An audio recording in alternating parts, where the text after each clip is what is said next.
Welcome back. Today's deep dive is all about what to expect from crypto in January, because January is one of those months where markets can look quiet on the surface, but underneath you often get some of the most important positioning shifts of the entire year. You've got fresh capital allocations, you've got traders coming back to their desks, you've got liquidity starting to normalize after the holiday period, and you've got the market recalibrating expectations around macro events, regulation, and big institutional flows. Before we get into this deep dive, let me quickly set the agenda for what we're actually going to cover today, because some of this may sound a bit dry at first, but it's all essential if you really want to understand how crypto tends to behave in January. We're going to look at why January matters more than most people realize, how the return of liquidity and participation can change price action very quickly, and what the first few weeks of the year usually tell us about market direction. We'll talk about institutional positioning, exchange-traded fund flows, macro factors that crypto can't ignore anymore, and why supply events and token unlocks suddenly become a big deal when traders come back to their desks. We'll also go through what credible analysts and research firms are saying about the start of 2026, where they agree, where they disagree, and why that disagreement itself is important. Some of this isn't flashy, and it isn't headline-grabbing, but it's the kind of groundwork that helps you make sense of the noise once markets really get moving.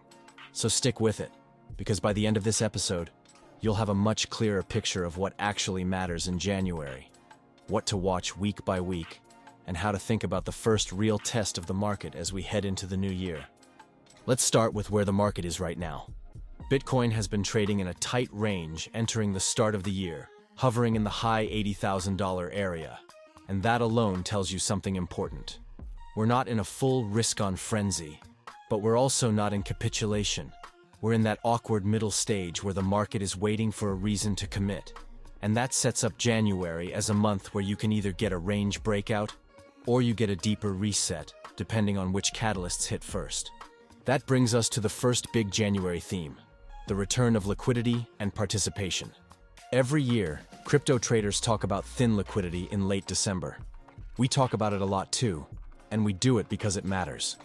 But January is the month where you finally get to see whether a move is real or just holiday noise. When market makers and larger desks come back, the market starts to behave more normally. Spreads tighten, volume rises, and price moves tend to reflect actual positioning rather than one-sided order books. So a very simple but very real January effect is this. If the market pushes higher and holds those gains when liquidity returns, that's more meaningful than a pump that happens in the quietest week of the year. Now, the second major January theme is institutional flow, especially around exchange-traded products and the broader institutional narrative. Coinbase Institutional released its 2026 crypto market outlook, and it's very clear about the themes they believe will shape the year. Exchange-traded funds, stablecoins, tokenization, and regulatory progress. That matters because January is when institutional portfolios tend to rebalance and deploy new risk budgets.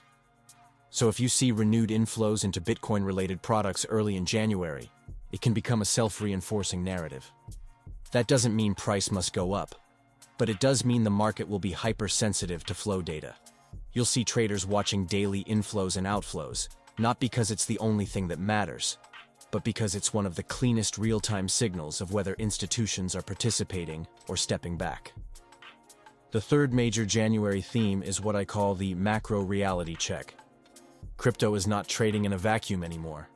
In previous years, you could sometimes ignore macro, ignore rates, ignore the bond market, ignore inflation data, and just trade the chart. But that era is gone. January brings a heavy calendar of macro events, including jobs data, inflation prints, central bank expectations. And in early 2026, macro risk is still very much on the table. If risk assets broadly are optimistic, crypto tends to benefit. If risk assets wobble, crypto often feels it faster because it's still considered a high beta asset by many market participants. And to be fair, the big macro debate as 2026 starts is not, are we in a crisis, but are valuations too optimistic and are investors underpricing tail risks? Even outside crypto, mainstream market commentary is talking about very low cash allocations and the risk of complacency. Let's take a quick break here for a word from our sponsors. Stay with us. With so many options, why choose Arizona State University? For me, the only online option was ASU because of the quality. Their faculty was really involved with their students and care about your personal journey. The dedication to my personal development from my professors, that's been extremely valuable to me. Earn your degree from the nation's most innovative university. Online. That's a degree better. Explore more than 350 plus undergraduate, graduate, and certificate programs at asuonline.asu.edu. So for crypto in January, here's the practical takeaway. You can get two different kinds of moves. One kind is a clean risk-on move where macro conditions are calm, equities are strong, yields behave, and crypto rallies with broad participation. The other kind is a fake-out move where crypto pops early in the month on fresh allocations, but then macro data or interest rate expectations slam the brakes on risk appetite.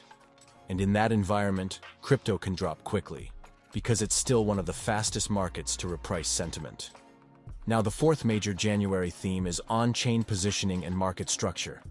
Glassnode's recent on-chain commentary described Bitcoin as being trapped in a fragile range with overhead supply and fading demand, and that's a key phrase.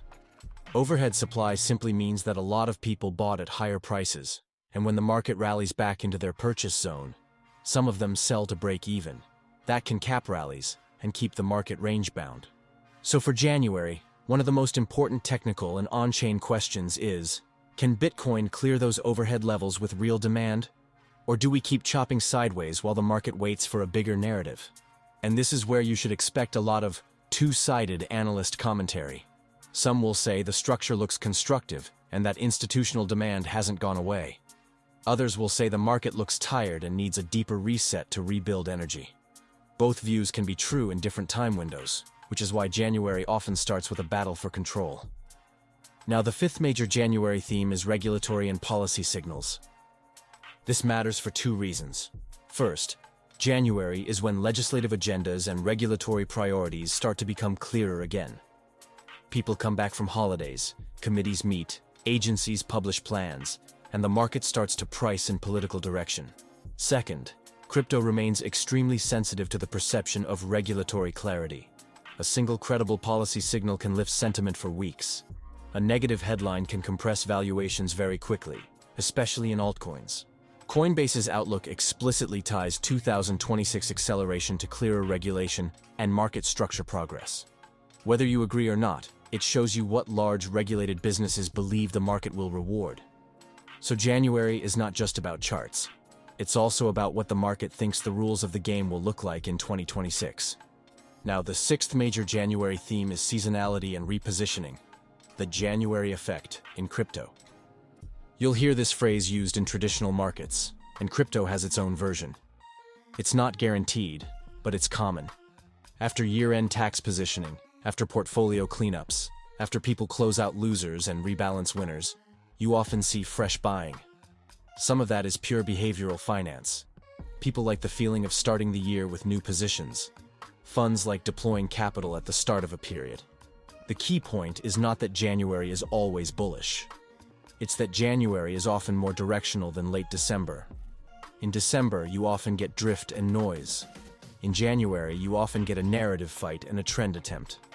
Now, the seventh January theme is token supply events, vesting schedules, and unlocks. The kind of stories traders ignore until they matter. You already have one major one right at the start of the year. Ripple's escrow release schedule for its token, which the market watches because it can affect short-term supply dynamics. In isolation, it's not bullish or bearish, but it is a liquidity event at a time when markets are returning and sentiment is resetting. And that's exactly the kind of thing that can become a talking point in early January. You also have projects with team vesting or ecosystem unlocks early in the month, and those can create volatility in smaller caps. The reason is simple.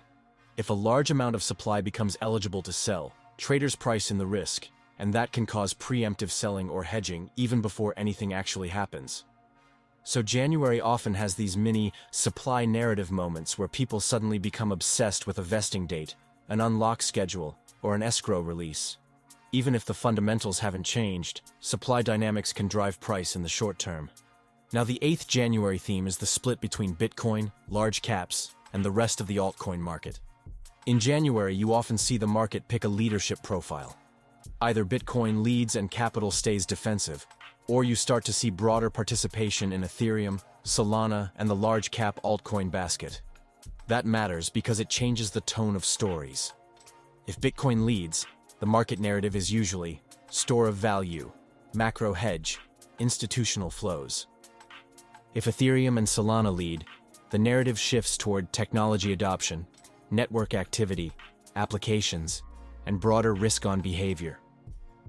And if smaller altcoins lead, that's when you get the froth, but also when risk rises quickly. Right now, what we're seeing entering the year looks more like cautious positioning rather than mania, which makes January's first 2 weeks especially important. The market will show you what it wants to reward. Now let's bring in some analyst forecast context. Carefully, because price predictions can be addictive content, but they can also be nonsense if you treat them as certainty. Bernstein analysts have been cited recently with forecasts suggesting Bitcoin could reach around $150,000 by the end of 2026, with the broader thesis that Bitcoin is moving away from a neat 4-year cycle and toward more persistent adoption-driven growth. That's a credible name in the sense that Bernstein is widely followed in institutional circles, and their views shape sentiment even when they're wrong. But here's the important part for January. Forecasts like that don't move the market directly. What moves the market is whether flow, macro, and market structure align with that kind of bullish narrative early in the year. You can also see that forecasts are being revised and debated. Some summaries of 2026 forecasts highlight how much disagreement there is, with ranges from fairly bearish outcomes to extremely bullish outcomes, depending on the assumptions. That divergence is itself a signal. Uncertainty is high, and the market is going to be sensitive to new data. So the right way to use analyst forecasts in a January deep dive is not to say, this will happen. It's to say, these are the scenarios the market is debating. Now let's turn this into a simple January roadmap. What to watch week by week. In the first week of January, the key themes are participation and positioning. Traders come back and the market tests whether late December prices hold. If Bitcoin remains range-bound, that's not necessarily bad. It often means the market is building a base and waiting for a catalyst. If Bitcoin breaks down quickly, it can signal that the market was propped up by low-volume holiday conditions and needs a reset. If Bitcoin breaks upward and holds, it can kick off a narrative shift that pulls the rest of the market with it. In the second week of January, the macro calendar often starts to matter more. You'll see risk appetite respond to economic data, and crypto will react, sometimes aggressively. At the same time, liquidity improves further, so moves become more trustworthy. This is often the week where you can tell whether January will be a trend month or a chop month. In the third and fourth weeks of January, you often see the market choose a leadership profile. Bitcoin dominance either rises or falls. Ethereum and Solana either catch a bid or lag. And the altcoin market either stays selective or starts to broaden. This is the part of January where sentiment can shift from cautious to optimistic if the tape stays constructive. And throughout January, you should pay attention to 3 categories of catalysts. Category 1 is flow catalysts: exchange-traded product flows, corporate treasury headlines, and major fund positioning. Category 2 is narrative catalysts: regulation, political signals, mainstream adoption stories, stablecoin and payments developments, and tokenization themes. Category 3 is supply catalysts: unlocks, vesting schedules, and large on-chain movements. So let's be real on what to expect. Expect noise. Expect fake-outs. Expect at least one moment where the market looks like it's breaking out, then pulls back. Expect analysts to disagree loudly. Expect the headlines to swing between "the bull run is back" and "crypto is dead," depending on a 2% move. But also, expect opportunity. Because when liquidity returns and participation returns, the market often gives you clearer signals than it did in late December. If you're a long-term holder, January is a month to watch structure. Does Bitcoin hold key levels? Does Ethereum hold its recovery zones? Does the market broaden out? If you're a trader, January is a month to respect volatility. Don't over-leverage early. Don't get married to a bias. And wait for confirmation as liquidity improves. If you're a content consumer, January is the month where you will be bombarded with predictions. The right mindset is to treat predictions as scenario mapping, not certainty. Now, here's our take. The market entering 2026 looks like it's in a consolidation phase that can break either way, but it's not showing the signs of panic that you'd expect in a true breakdown. That suggests the base case for January is a battle for direction, not a collapse. The first half of the month will likely decide whether the market begins to trend or remains range-bound. And the biggest driver to watch is not a single headline. It's whether participation returns in a way that supports price. If it does, January can surprise people on the upside. If it doesn't, the market may need more time to rebuild. Either way, January will not be boring. And that's why we're covering it. Stay tuned to the Daily Crypto Roundup. We will be with you every step of the way. And as always, we will see you at the top.